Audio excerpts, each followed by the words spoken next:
नमस्ते। मैं doctor Aniruddh Apte, consultant neurologist INS hospital Surat से बोल रहा हूं। आज मैं आपको मल्टीपल स्क्लेरोसिस डे के उपलक्ष्य में मल्टीपल स्क्लेरोसिस नाम की बीमारी के बारे में कुछ जानकारी देना चाहूँगा। मल्टीपल स्क्लेरोसिस बॉडी की इम्यून सिस्टम से संबंधित एक रोग है।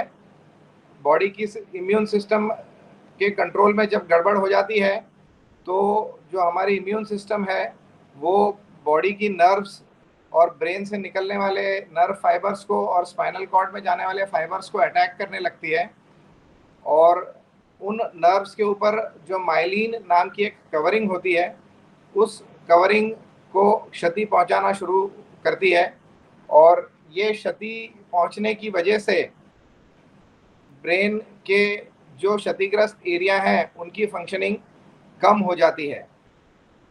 इस बीमारी का कोर्स जो है वो रिलैप्सिंग रेमिटिंग होता है।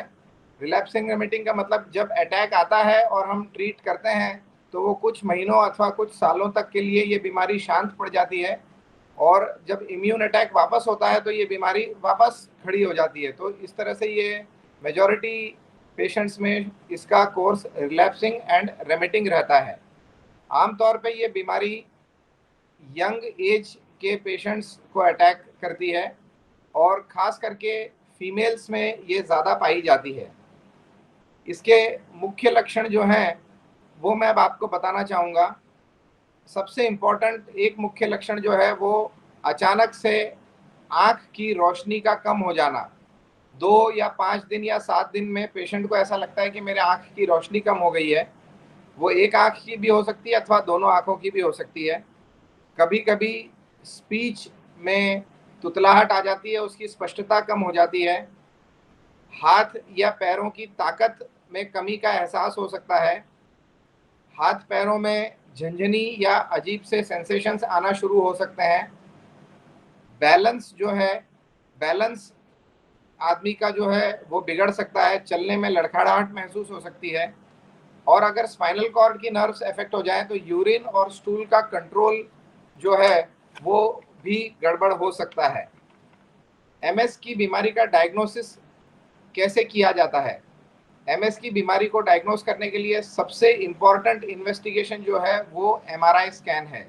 ब्रेन और स्पाइनल कॉर्ड का और आंखों की नसों का यानी कि ऑप्टिक नर्व्स का एमआरआई किया जाता है और सामान्य सादे एमआरआई के बाद कॉन्ट्रास्ट का इंजेक्शन लगा के आगे ये एमआरआई को और डिटेल में देखा जाता है। दूसरा इन्वेस्टिगेशन होता है कमर के पानी की जांच, जिसको हम लंबर पंचर बोलते हैं। तो जो पानी निकलता है सेरिब्रोस्पाइनल फ्लूइड, उसमें ओलिगोक्नोनल बैंड ओसीबी नाम का एक टेस्ट होता है जिसको हम परफॉर्म करते हैं और आंखों की एक जांच जिसको वीईपी विजुअल इवोक पोटेंशियल आंखों की नसों की जांच होती है वो हम करते हैं। इन तीनों टेस्ट की रिपोर्ट्स देखने के बाद बीमारी की गंभीरता और उसके एक्सटेंट का पता लगता है। एमएस का क्या ट्रीटमेंट है?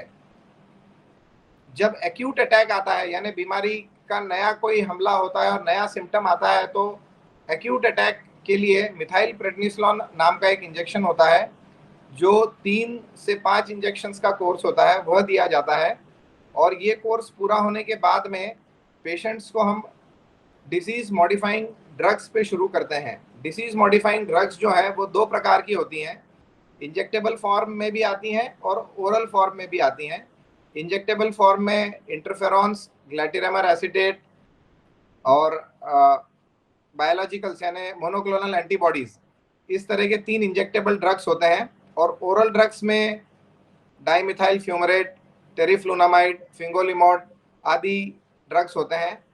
कौन सी ड्रग आपके लिए उपयुक्त रहेगी वो आपकी क्लिनिकल कंडीशन और एमआरआई की रिपोर्ट्स के आधार पर तय डॉक्टर लोग करते हैं।